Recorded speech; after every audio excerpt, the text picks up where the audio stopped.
Folks, welcome back to American Agenda. I'm Bob Sellers here with Heather Childers. It has been over 2 months since the riots at the Capitol, and the Pentagon has approved a request to continue National Guard support at the U.S. Capitol through May 23rd. Also, there is a wall of fencing that has remained around the Capitol complex since the riots on January 6th. Colorado Congresswoman Lauren Boebert released a video on Twitter bashing Nancy Pelosi and Democrats for keeping that fencing up. Let's take a look. Lauren Boebert, a mom, a small business owner, a defender of freedom. Here's what I know. You protect what you love. President Trump built a big, beautiful wall because he loves America, and he wanted to secure our country and protect us from drugs, illegal aliens pouring into our communities, and sex traffickers. Democrats, they fought him every step of the way. All right. Joining us now to discuss is former U.S. military intelligence officer Steve Rogers. Steve, let me ask you this. Washington, you can't get close to the Capitol. She obviously was because she's a member of Congress. But the average human right now can't get anywhere near the Capitol.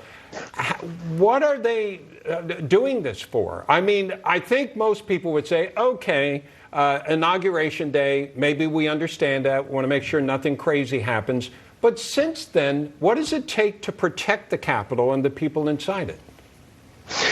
Well, I could tell you if Ronald Reagan was alive, he'd be at the foot of the Capitol saying, Nancy, tear down this wall.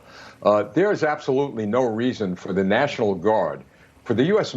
military, this is what we're talking about, to play the role of law enforcement officers. And that's exactly what's happening. Look, the top brass of the National Guard Bureau, keep in mind, also believes that the National Guard should be removed from the area. This is a civil matter. It's regarding civil police officers, and certainly they could supplement their police department to do the job that they've been doing forever. This is all politics at its worst, misuse of taxpayers' money, misuse of our military. Not only the physical cost in terms of economically, but also the cost of the guard that could be used in other places right now. I know that when the power outages happened in the state of Texas, they were saying they could have used them then. I think that Governor Abbott there in Texas is sending the guard troops that he has left to the border to assist. Are there other areas that you think the guard could be used right now? No doubt about it. I think they should be deployed to Chicago every single weekend. It's like the body count during the Vietnam War. Young men, women, children, they're being shot to death on the streets of Chicago every single week.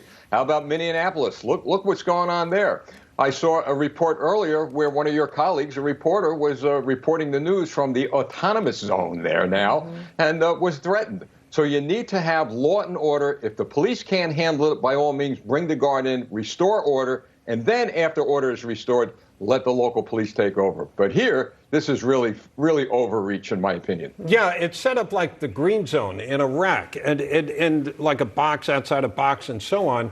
And here's what I don't get, Steve. I don't get what they're afraid of. I mean, are they physically afraid? Because the government itself is not going to be threatened, correct? I mean, it's not like you could storm the Capitol right now and throw out the Constitution. It's all in place. Look, you're absolutely right. There's nothing to be afraid of. The police, the Capitol Police, do a great job. They have mutual aid assistance programs to bring other officers in if needed. And by the way, keep in mind that a lot of security is developed as a result of intelligence and information that's credible and actionable. I've heard all along that there is no serious threat to the Capitol. 100% politics. Believe me, this is all political leading up to the 2022 congressional elections. I don't know what's on their mind, but this is backfiring very, very badly. So, Steve, what type of political statement do you think they're trying to make?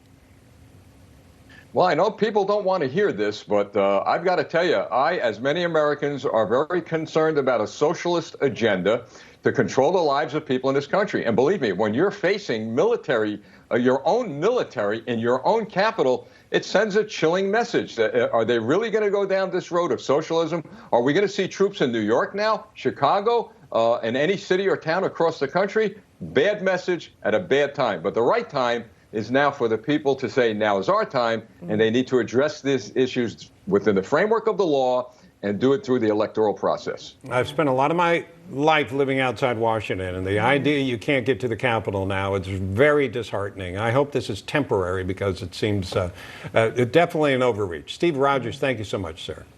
Pleasure. Thank you. All right, joining us now.